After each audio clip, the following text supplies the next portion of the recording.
Muy buenas tardes, estimados alumnos, un gusto saludarlos nuevamente. Ya estamos en la última clase de esta semana correspondiente a la competencia que estamos estudiando de los jueces de instrucción y jueces de sentencia.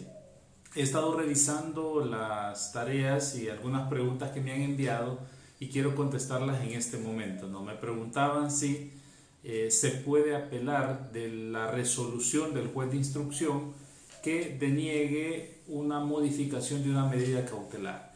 Definitivamente sí se puede apelar, ¿no? Es una resolución que no está expresamente, digamos, establecida en la ley como apelable, pero lógicamente causa un agravio a la parte, en este caso puede ser al defensor o a fiscalía, en el sentido de que al modificar la medida cautelar al imputado, pues puede generar en el caso de fiscalía un peligro de fuga al imputado o entorpecer la investigación, y en el caso de la defensa pues generar también un perjuicio, ya que se restringe su libertad ambulatoria y eso puede tener efectos colaterales con el trabajo, con los negocios, con otra situación que pueda presentarse, ¿no? Desde luego, pues cuando el defensor ha justificado que posee los arraigos necesarios para poder permanecer en libertad con una medida sustitutiva, ¿no? Así también que el delito no esté señalado en aquellos que la ley expresamente prohíbe ya la sustitución de la detención provisional. Esa era con respecto a la primera pregunta. La segunda pregunta que se establecía era si el proceso había pasado a la etapa instructora sin ninguna medida cautelar y que, estando ya en la etapa instructora, Fiscalía podía presentar una solicitud para el cambio de medida cautelar. Por supuesto que sí lo puede hacer. El artículo 343 nos dice: las partes en cualquier estado del procedimiento podrán solicitar la revisión de una medida cautelar sin perjuicio de la responsabilidad profesional cuando la petición sea notoriamente dilatoria o repetitiva. Desde luego, Fiscalía puede presentar perfectamente una petición solicitando una audiencia especial, específicamente para la aplicación de una medida cautelar, ¿no? Aunque en un primer momento no la haya considerado. Recordemos que las circunstancias pueden ir variando durante todo el proceso. De pronto puede existir algún tipo de amenazas, alguna información que Fiscalía tenga sobre una probable fuga del imputado o un probable entorpecimiento con testigos, con la misma víctima, etc. Entonces eso puede motivar desde luego a la representación fiscal a presentar esta petición. Después de esa petición, perfectamente el defensor puede pedir también una nueva audiencia, si lo considera así necesario, para poder establecer o revertir esta nueva medida cautelar que se ha establecido. Será cuestión del juez de instrucción valorar si estas peticiones tienen un nuevo fundamento o son notoriamente dilatorias o repetitivas para que pueda denegarlas. Pero sí, perfectamente puede hacerse. Espero que con esto haya quedado claro y contestada las preguntas que el estudiante ha hecho a través de la cuenta de correo electrónico. Bien, quiero establecer una tarea para la próxima semana. Esa tarea no la van a entregar en lo que resta de esta semana, sino que es para entregarla el día lunes próximo. Ahora tenemos miércoles 25, sería el lunes 30 de marzo que van a entregar esta tarea, y va a consistir en lo siguiente: de conformidad al artículo 356, el artículo 356 del Código Procesal Penal nos habla de los requisitos de la acusación. Y como hemos estado hablando de la etapa instructora, de todo lo que concierne los pasos, las finalidades, las funciones que tienen las partes, en el artículo 356 nos dice cuáles son los elementos o los requisitos, mejor dicho, que debe llevar el escrito de acusación que presenta el fiscal después de haber terminado todo su periodo investigativo. Entonces la tarea va a consistir en elaborar un escrito precisamente de acusación, dándole cumplimiento a todos los requisitos del artículo 356. El delito y los hechos pues quedan a criterio de ustedes. Les doy la libertad para que puedan escogerlos y ustedes puedan armar una teoría de los hechos, puedan tipificar el delito. Asimismo, como ya hemos aprendido y hemos analizado en otras clases, con qué medios probatorios podemos ir estableciendo existencia del delito y participación en el delito, pues creo que no se le va a hacer nada difícil poder generar un análisis y sacar los medios probatorios para ofertarlos en una pista pública, ¿no? Y en esta acusación, pues para presentárselo al juez de instrucción y luego pues ser ahí discutidos para que él los admita o no en su caso. Entonces esa es la tarea que queda para el día miércoles 30 de marzo, es decir, el día lunes 30 de marzo, en igual horario hasta antes de las 10 de la noche. Entonces tenemos ya esta segunda tarea para el próximo lunes. Bien, espero también que hayan quedado claros algunas competencias y las estrategias que explicamos el día de ayer, ¿no? Cuando no nos admiten algún medio probatorio y el mecanismo que podemos utilizar ya en la etapa de vista pública. En todo caso, cualquier situación la vamos a ir evacuando según las preguntas que ustedes hagan o en alguna sesión que vayamos a realizar en vivo ahora que ya tenemos nuestro grupo en Facebook. Bien, entramos a ver la competencia del Tribunal de Sentencia. Competencia del Tribunal de Sentencia. Y nos vamos a la ley en el artículo, 366, que habla de la preparación de la vista pública. Y dice de la siguiente manera: el presidente del Tribunal de Sentencia, dentro de las 48 horas de recibidas las actuaciones, fijará día y hora para la vista pública, la que no se realizará antes de 10 días ni después de un mes. Ojo con esto, la que no se podrá realizar antes de 10 días ni después de un mes. En los casos de conocimiento unipersonal, esta facultad corresponderá al juez designado. Bien, en un primer momento hay que decir, bueno, que la etapa de vista pública o la etapa de juicio es la última etapa del proceso penal, donde vamos a inmediar la prueba, donde va a desfilar la prueba y las partes y el juez tendrán que estar presentes para sacar luego sus conclusiones y emitir una resolución. Hoy por hoy la mayoría de delitos se conocen a través del tribunal colegiado o tribunal unipersonal. Son pocos los delitos que se conocen por la vía del tribunal del jurado. Fue un cambio que cuando estudiamos los sistemas procesales explicamos cuál era la razón de eso, ¿no? Antes de 1998, el 20 de abril, la mayoría de delitos se conocían generalmente. Prácticamente todos los delitos se conocían por tribunal del jurado, ¿no? Con presencia de un juez técnico nada más, pero no teníamos tribunales de sentencia y no existían, digamos, ciertas figuras que ahora vamos a ir conociendo. En ese sentido, ¿cuál es la ventaja de tener un tribunal de sentencia o un tribunal colegiado frente a un tribunal del jurado? Bueno, es importante señalar primeramente que cuando estamos en una administración de justicia penal y la vista pública la va a conocer en su mayoría un tribunal colegiado, una de las primeras ventajas es que estamos frente a resoluciones que no necesitan del acuerdo de todos como tal para tomar una decisión. Es decir, basta en este caso con que dos personas, dos jueces estén de acuerdo en una misma posición sobre el conocimiento de los hechos y sobre la valoración de la prueba que han hecho en el desarrollo de la vista pública para poder emitir sentencia. Es decir, de tres jueces con dos que establezcan un fallo condenatorio o un fallo absolutorio, pues basta para que tenga plena vigencia y pueda aplicarse al imputado. Entonces, esta es una de las primeras ventajas que se tiene. La otra persona, el otro juez, podrá establecer, y desde luego así lo hará, su voto razonado, ¿no? Es decir, por qué no está de acuerdo con la resolución o con el análisis que han hecho los otros colegas jueces al emitir una resolución en cualquiera de las dos vías, una declaratoria de responsabilidad penal o una declaratoria de absolución penal. Esa es una de las primeras ventajas. No necesitamos el voto de todos para poder establecer un fallo. Basta con la mayoría para que pueda darse una resolución.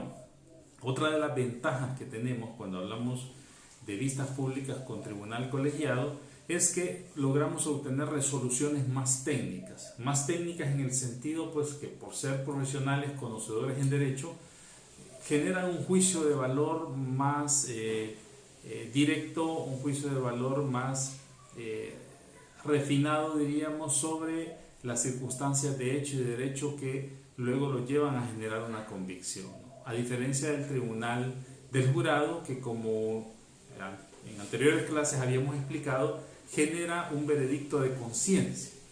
Y el veredicto de conciencia pues está libre de poderse señalar sobre situaciones que no puedan converger con los medios probatorios que han desfilado o que ellos mismos han presenciado en inmediato y que les pudiera haber generado a juicio de otros un criterio diferente. Esa es, digamos, como una de las ventajas que se tiene cuando estamos frente a un tribunal de sentencia. Es decir, obtenemos resoluciones más técnicas y eso va en beneficio o en mejora de la administración de justicia.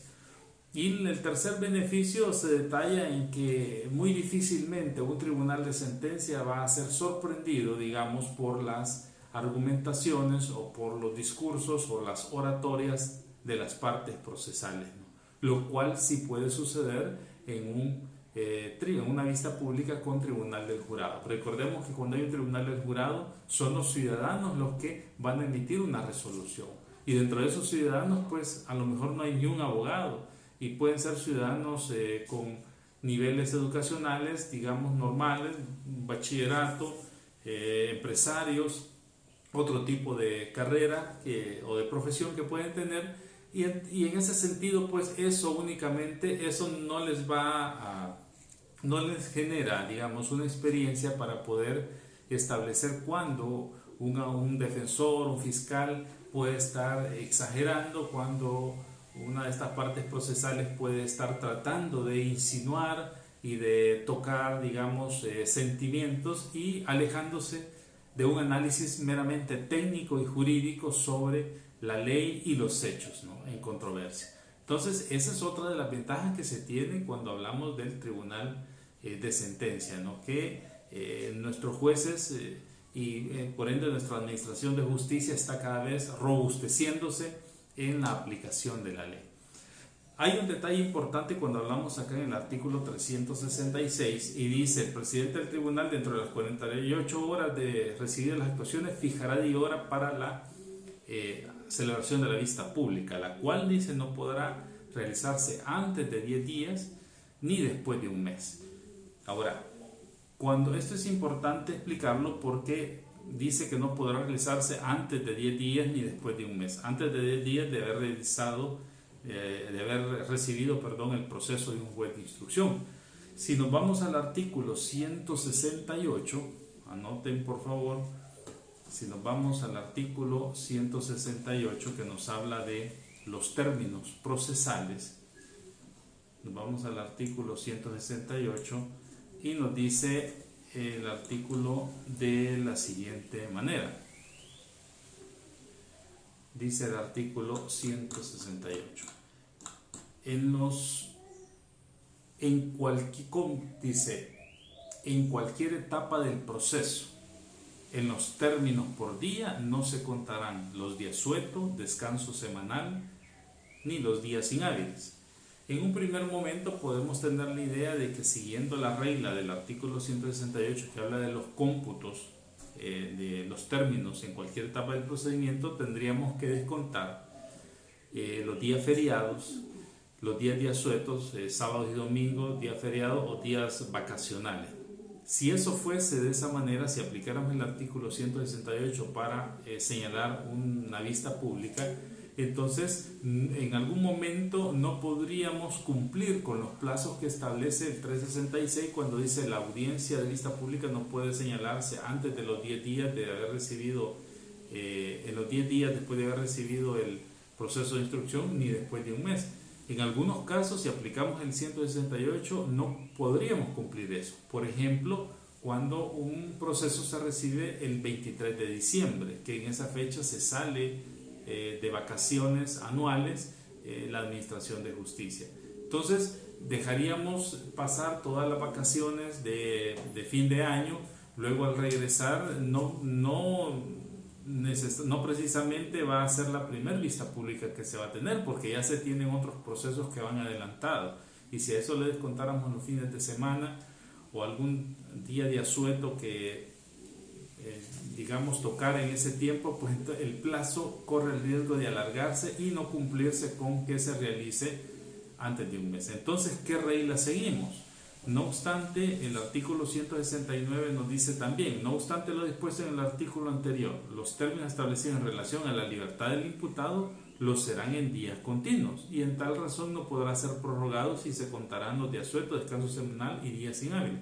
Pero aquí habla de en relacionados a los términos cuando hay una persona privada de libertad, o sea, cuando tenemos un reo detenido, hay una detención provisional. Pero pensemos que no hay una detención provisional. No hay ahí estamos procesando a una persona en libertad o con otro tipo de medida menos gravosa. Entonces, si le aplicamos el 168, pues a lo mejor no vamos a cumplir esos plazos, corremos el riesgo que no se cumplan. Lo mismo en periodo ocasional de Semana Santa o en situaciones extremas como, por ejemplo, esta situación que estamos pasando actualmente, etcétera, ¿no? En otro tipo de catástrofes que podrían darse. Entonces, ¿cuál es la salida que se ha establecido para este tipo de casos? Si nos vamos a las reglas generales del Código Civil, en el artículo 48 claramente nos da la respuesta y nos dice, en los plazos que se señalaren en las leyes o en los decretos del Poder Ejecutivo o de los tribunales o juzgados, se comprenderán aún los días feriados, a menos que el plazo señalado sea en días útiles, expresando así, pues en tal caso que se contarán los feriados.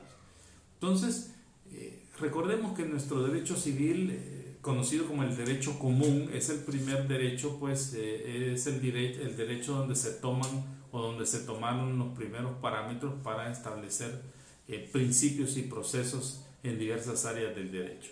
En ese sentido, en términos prácticos, se aplica el artículo 48 y el artículo 46 del Código Civil, cuando dice todos los plazos de días, meses, años en que se haga mención en las leyes o en los decretos del Poder Ejecutivo o en los tribunales o juzgados, se entenderán que han de ser completos y correrán además hasta la medianoche del último día del plazo. Entonces el artículo 46 y 48 se aplican en este caso, y por esa razón es que cuando se hace un señalamiento de vista pública en base al 366, se toman en cuenta todos los días, descanso semanal, días inhábiles, asueto, vacaciones anuales o vacaciones en el caso de Semana Santa, fiestas de agosto, etc. Se toman todos esos días para que el término pueda alcanzar y la vista pública pueda realizarse no menos de 10 días después de haber llegado el proceso de instrucción a sentencia, y tampoco que pase más de un mes. Entonces eso se los dejo pues de esa manera para que puedan estar conscientes de cómo es que se trabaja cuando se está ya en la etapa de vista pública. Volviendo al artículo 366, nos dice la ley de la siguiente manera. Nos dice la ley, vamos a ver, dice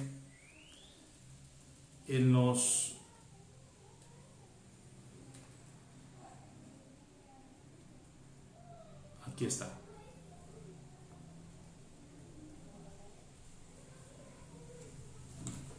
dice: en los casos de conocimiento unipersonal, esta facultad corresponderá al juez designado. ¿Cuál facultad? La facultad de hacer el señalamiento de la vista pública, ¿no? Pero ¿en qué casos tiene conocimiento un juez unipersonal? Bien, cuando se habla de un juez unipersonal, como su misma palabra lo dice, estamos hablando de un solo juez que va a presidir la vista pública, de un solo juez, es decir, ya no será el tribunal colegiado el que va a presidir la vista pública, no serán los 3 jueces, no que será solamente un juez. ¿En qué casos solamente conoce un juez o solamente un juez preside la vista pública? Bueno, en los casos cuando estamos atendiendo delitos que son exclusividad del tribunal del jurado. Cuando va a haber presencia del tribunal del jurado, entonces hay conocimiento de el juez unipersonal. Y en los delitos que se siguen por procedimiento de acción privada, también hay conocimiento del juez unipersonal también. Entonces, en esos dos casos, pues ahí sería el juez unipersonal a quien le corresponda la facultad de poder realizar la vista pública y señalarla. Dice, las excepciones que se funden en hechos nuevos y las recusaciones podrán ser interpuestas dentro de los 5 días de notificada la convocatoria de la vista pública. Bueno, esto habla de algún tipo de excepciones que pueda plantearse o recusaciones también, ya lo establece la ley. Hay quienes establecen acá, por ejemplo, alguna situación dentro de las excepciones pueden haber perentorias o dilatorias, ¿no? Podría establecer una excepción perentoria de que la víctima ya no quiere seguir autorizando a la fiscalía para poder investigar. Entonces eso tendría que resolverse en esta etapa, digamos, pre de la vista pública.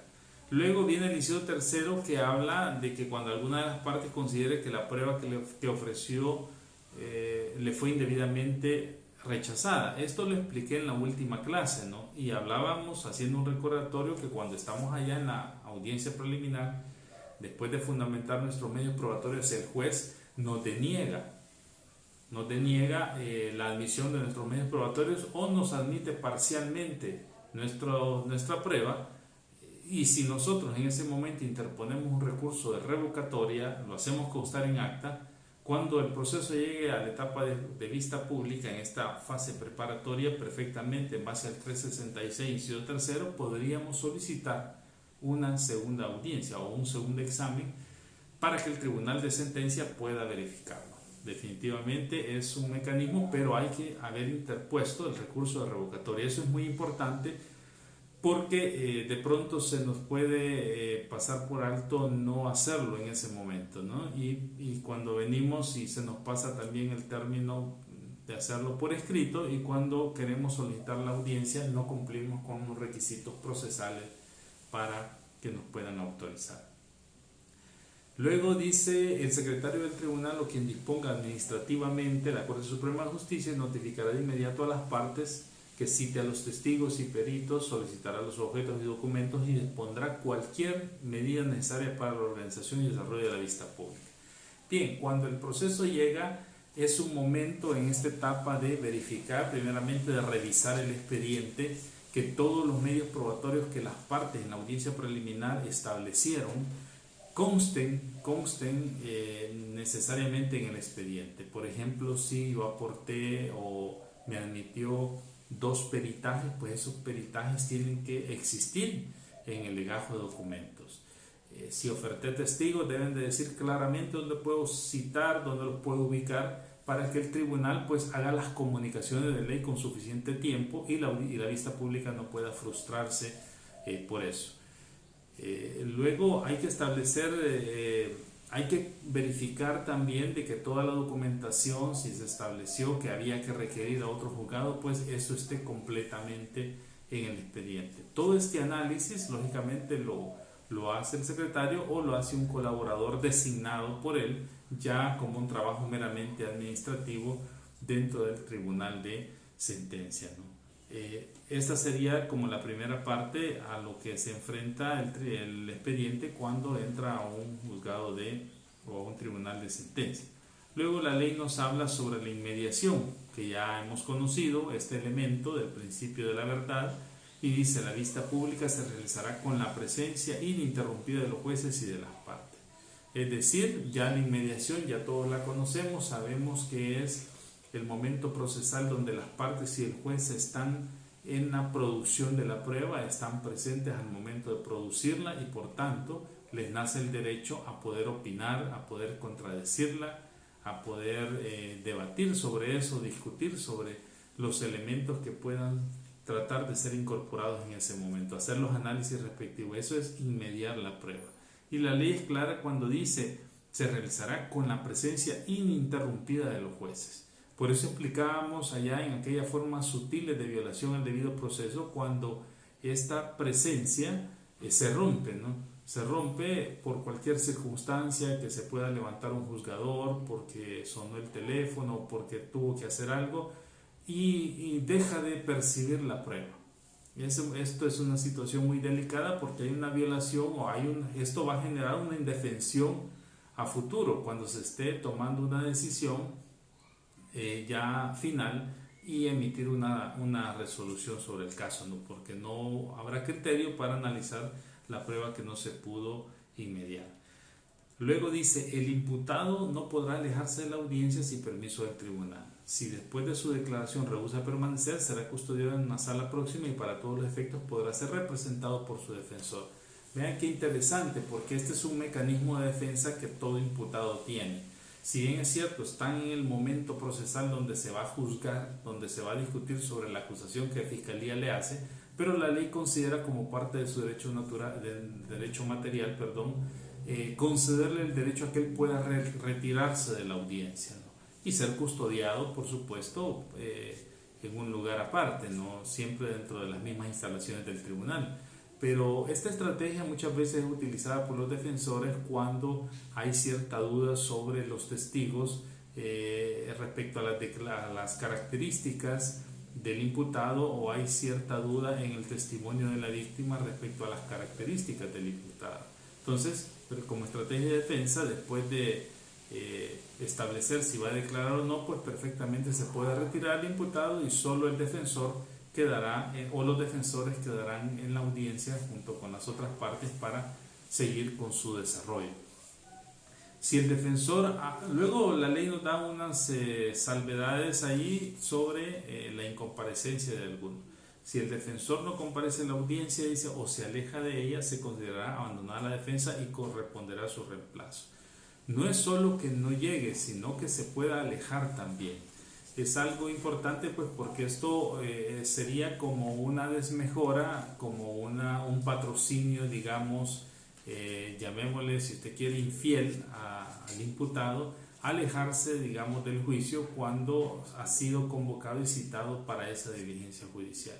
Dice la ley que se tendrá por abandonado y procederá a su reemplazo. En este caso, también el Tribunal de Sentencia podría aplicar la normativa del régimen disciplinario del que ya hemos hablado. Si el querellante no concurre a la audiencia o se aleja de ella, dice, se tendrá por abandonada su querella sin perjuicio de que pueda ser obligado a comparecer como testigo. De tratarse del actor civil, se tendrá por desistir de su pretensión. Bueno, en el caso de la querella, como recordemos que es la víctima representada a través de su abogado, también está obligado a poder rendir un testimonio, ¿no? Desde el momento que alguien se constituye como querellante, está obligado a que en un momento pueda ser convocado a rendir testimonio sobre lo que conoce del caso.